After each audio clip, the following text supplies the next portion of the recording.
Hey, I'm back. It's episode 8 of You Love Comic Books. It's a show I do where I basically showcase my comic book haul. I'll showcase, comic book spec, comic books that are in my collection, and who knows what else. But we're 8 episodes in, and basically been trying to do this every week, or, as much as I can. And so let's just get into it, all right? So we'll start with the left. These are new books. My pull list. So I'll just talk about it real quick. So War of the Bounty Hunters. This is the last issue. Even though the series is technically not done, there's still some tie-ins that haven't come out yet. I think IG-88 hasn't come out yet. I don't know. Overall, the series was okay. These these big event books don't. They never live up to the hype. That's just the way it is. I mean, it's very rare that they do. This, you probably would be fine. You probably would have enjoyed the series if you just bought the 5 issues and I guess the Boba Fett kind of lead into War of the Bounty Hunters. I don't know. I don't know what to say. I mean, I do like this character from Solo. I feel like she's someone that kind of got lost in the movie didn't do well. It's like the worst selling Star Wars movie in the theater ever. But I don't know. I thought she was great in it for what it was, and it's kind of cool that they brought her back, and they plan on doing more series with her. This is technically part 1 of the Kira, I think that's her name, Kira trilogy. You thought you were getting a Boba Fett series, but no, you were really getting a Kira trilogy. So if you're into that, cool. Let's move that out of the way. All right, next up, High Republic. I don't have much to say about this. I don't know if I like this at all. I mean, it's like okay, but I feel like we're 10 issues in, and I really have no idea what's going on. Like, I don't know, like, what's so special about this series and, like, where it's supposed to take place in the past, but I don't feel like they built the world. Like, I get it, like, the Jedi are established and they're this thing. I'm wondering if, like, you need to read the book series and the IDW series. There's like a whole bunch of other media involved with this to really get the full story. I feel like we're not really getting the full story here. So I don't know. I'll give it like one more issue. I keep saying that, but then they had that cliffhanger. And man, I found myself coming back. Fantastic Four. It's like a fun issue with the kids. They're not on the cover. Actually, this is just a fun cover. It doesn't really represent what the issue is. So Ben Grimm adopted like these characters that spinned out of like the Empire event from earlier this year or last year. And the Thing and Alicia Masters adopted this boy Kree and this girl Skrull, and wackiness and snooze. It was alright. It was fine. It was fun. Alright, last issue of Immortal Hulk, number 50. I don't know what to think about this. And the problem is like, I feel like they padded out this storyline. There was like 10 issues of like Mr. Joe Fixit or Joe, where he was going by, in Bruce Banner's body. So like the Grey Hulk never shows up in this. He never shows up in the series, but he shows up in Bruce Banner's body, and then he shows up as like a Red Hulk later on, which I never understood because it doesn't really make any sense, because the Red Hulk was never the actual Hulk. He was a totally different entity. He wasn't a different personality of the Hulk. He wasn't a different version. He wasn't exposed to different kryptonite and he turned into the Red Hulk or something like that.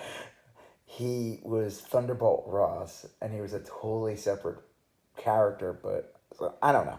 Regardless, it was okay. They already like announced the Donny Cates, Brian Otley new series that's gonna happen. They announced it like a couple of months ago, and once they announced that, I felt like it sucked the wind out of this. It was like, oh yeah, this is cool, it's done, but in like 3 weeks we're gonna get a new series, and it's gonna be something totally different. We're gonna take the Hulk in a totally different direction. So thanks for reading this. I mean, it was alright. I love the Alex Ross covers. That's probably the best part of the series. I mean, I don't know. I like the Hulk. I have like almost every issue of the Hulk except for 1 through 6. That's something I probably will never be able to get. But since I was a kid, I pretty much tracked down and bought almost every issue from 102 to now. I will always probably buy a Hulk comic book. It's just something I like the character. The Peter David run I always thought was great. I don't know. We'll see. Batman. It's okay. I like it. I mean, it's been good. This is a kind of like a Tinian. Well, we know he's leaving. Jimenez only does a couple of pages in this, and the artist Bingo, I think his name is. I'm not sure. Could be screwing these up. I don't have the credits. The art styles are just so different that it just, I don't know. Like it's in, not even just like a mild difference. I mean, like we're talking night and day. Just different art styles, just constantly cutting in and out. It doesn't ruin the reading experience. Like it's not that bad. It's just it is noticeable. All right, here's the last one of the new books. This is the Commissioner Gordon comic book under the name The Joker. And I do like the series. I don't like that it is a $5.99 comic. I think it's asking a lot, but it is. There's some quality to it. I mean, the art is good. I do the punchline backup is okay. I feel like that's kind of, I don't know. I feel like they put that character in limbo after Joker War from last year, the Joker War storyline, and she was like in the forefront of that, and then she got arrested, and they did this punchline one shot that led into this, and that story's like okay. Hopefully they do something more interesting with that character, because I feel like the interest of that character is going to start waning if they don't. Now, this series is interesting because, again, the main character of the comic is not the Joker, it's Commissioner Gordon. But they're not going to call this comic Commissioner Gordon because if they did, they wouldn't charge $5.99 for it. And also, no one would probably buy it. No offense to Commissioner Gordon. But it is funny. I mean, the Joker is in like a dream sequence, and on the last page, he is not in this comic. Spoilers. I do like this character a lot. I think she has potential to be really cool. This is the so-called Bane's daughter. It's a little bit of a, so I mean, obviously I've been spoiling these comics, but you get a little bit of X-23 vibes going. That's a character from the Marvel Universe. And that's the Wolverine clone or daughter, whatever you want to call it. It's kind of almost a little bit of a similar thing here. But I do like this character. I think there's a lot of potential with the Lady Bane or whatever they're going to call her exactly. And I don't know. Next issue, I think the Joker might actually show up in it. Looking forward to it, actually. I do enjoy the Commissioner Gordon comic. All right, here we go. Here's some books that I bought. Back issues, we'll call them. All right, so I found this for a really good price, and I had to grab it. This is Miracle Man #1. This is the original comic from Eclipse. It is in really good condition. I mean, it's a minor. It's not a 9.8, but it's a really, really good copy. And it was only $7. And I've seen this comic go for way more. It's not as good as condition. It's not like blowing up the charts. It's like one of these books where if they make even one little announcement, this one will just skyrocket. Marvel, I guess, owns the rights to this character. There's like some weirdness behind it. Neil Gaiman owned it. McFarlane thought he owned it back in the day. Marvel released, they reprinted all the comics. I have those, and the notorious last issue that never came out was supposed to come out in with this whole Marvel thing, and they never finished the last 3 issues or something. It just they never came out. They don't bring it up. Never gets brought up. No one asks for it. No one cares. But I'm sure they will if they ever do anything with this character. So again, happy to have this. Happy at the price I got it. All right, Invaders #8, #9. These are in like okay condition, but they're only $3 each. I picked up #7 recently from the same store. Got that for $5. That one is, you could see that in like 2 episodes ago. Yeah, I think from like 2 episodes ago, you'll see that I bought that one.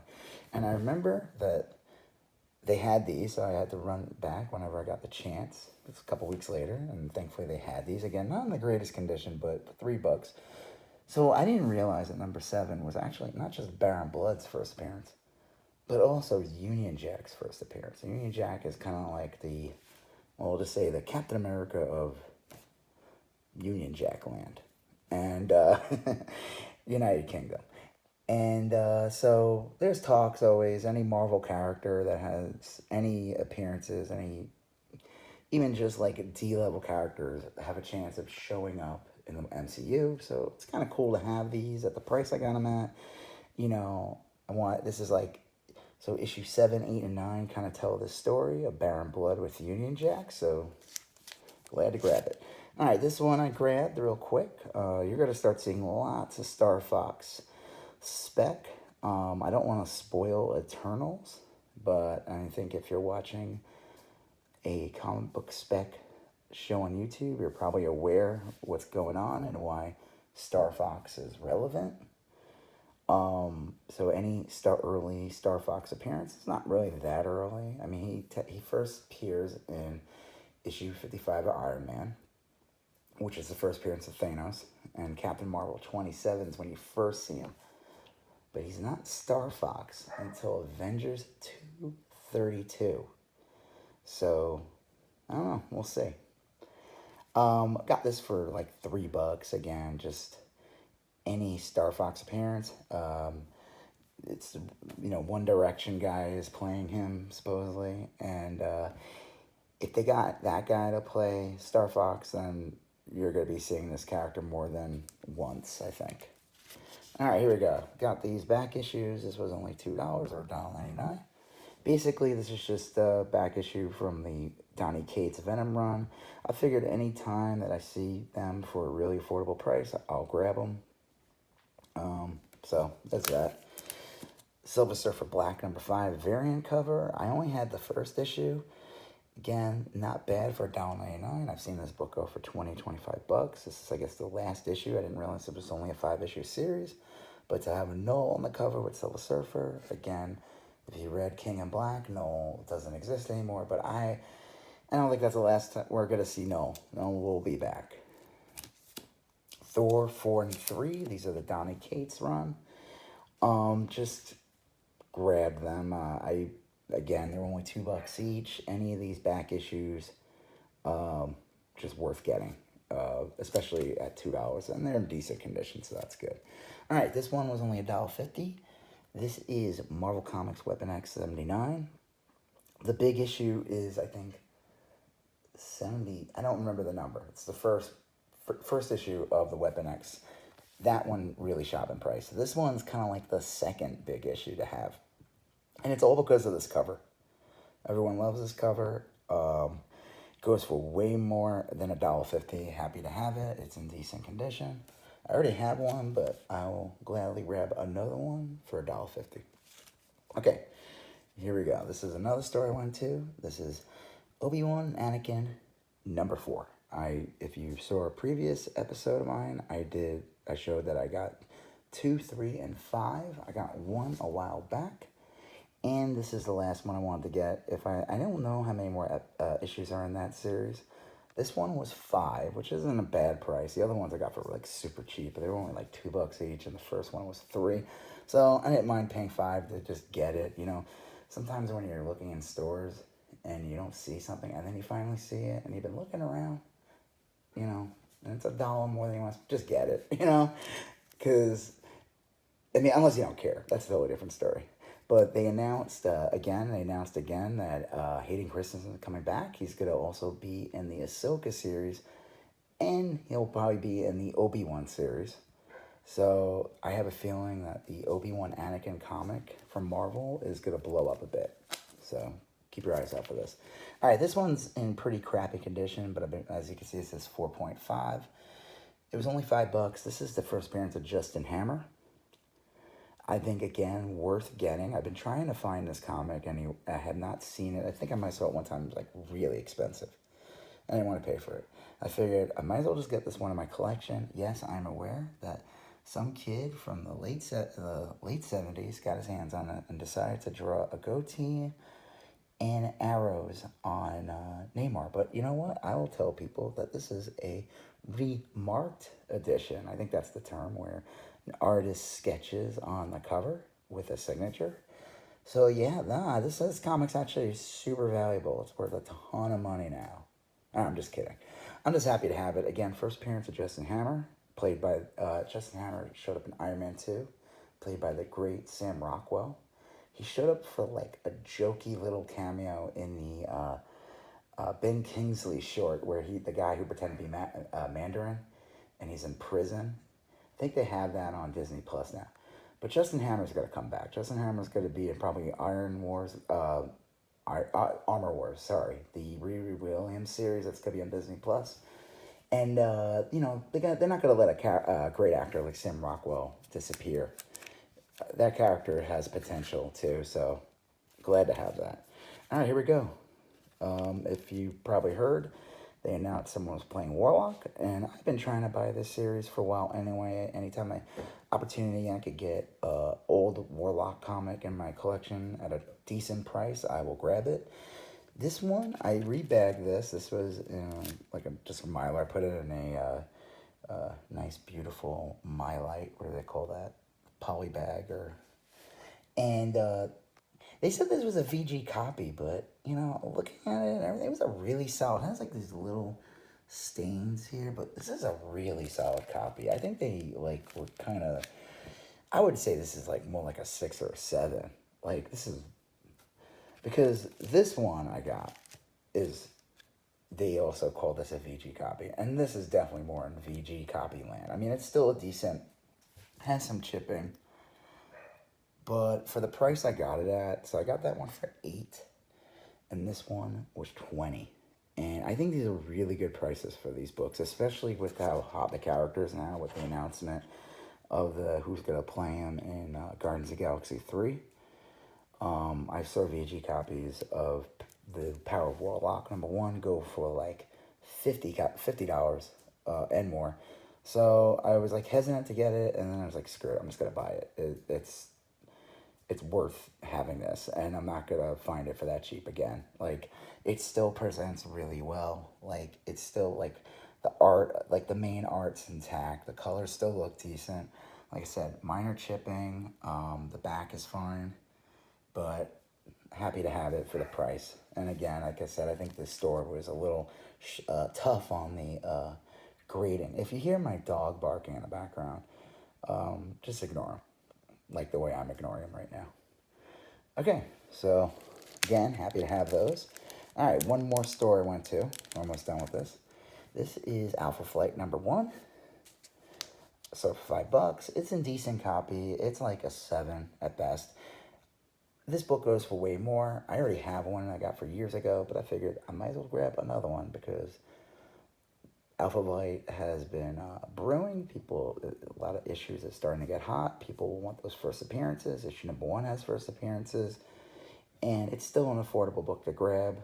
$5 is definitely a really good price and worth not getting for that. All right, this one was $5 as well. Aquaman 2. This is the infamous issue where Aquaman's hand gets cut off. And I don't know if you guys were aware, if you're older than me, younger than me, but in the early mid-90s, like 1994, they rebranded Aquaman, made him a badass by having his hand get eaten by piranhas, and then they gave him a big fish hook and made him a badass. And he was a big fish hook man for a long time, until they decided to change him back and gave him a water hand, and they got a normal hand. But I don't know. There's an Aquaman 2 coming out, and who knows? Aquaman, Jason Momoa gets his hand cut off in the movie. Oh well, here you go. This is this issue will become people will be trying to get their hands on it. It's a hand joke, because it's about. Never mind. All right, last one. Speaking of Warlock #1 in the Infinity Watch. This is in decent condition copy. It was $5. This book is already going for $35, $40. It's kind of a joke because for years this book was like a dollar bin book. But not anymore. It's not a dollar bin book. I don't think it'll ever be a dollar bin book, and maybe just be worth $5. Now, if I were to sell this right now, I could probably get easily 20 for it. I'm going to hold on to it. I already have one from that I bought back when the book came out. But I figured, can't hurt to have another one of these in the collection, especially at $5, especially with how hot Warlock is. So definitely worth having. I don't think I would spend $5 again on it. Now, if I saw one for $1 or $2, I'd definitely grab another one. But again, I think the big ones for me were these, especially this one. I'm almost done with this series. Just to let you guys know real quick.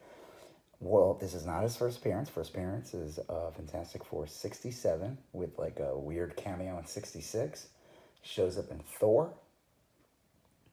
And then he shows up in Marvel Premiere #1 and Marvel Premiere #2. I don't know if he's in any after that. Marvel Premiere #1 goes for a decent amount of money. I think that's the first time he's called Warlock, or maybe 2 is. Because he's him first. So this is his first technical #1. It's still a key issue to have. So again, happy to grab that. Happy to just have this in the collection. Maybe I'll get a better one day. And like I said, starting with Miracle Man #1. Happy to have that, and especially in the condition and the price I paid for it. All right, well, on that note, you're going to see some boxes pop up. There'll probably be like a little little subscription thing there. Subscribe there. There'll be a video there and another video there. If you like what you saw, please leave a thumbs up. If you have any questions, leave a comment. We'll try to get back and answer you. And please subscribe. All right, well, thank you. Bye.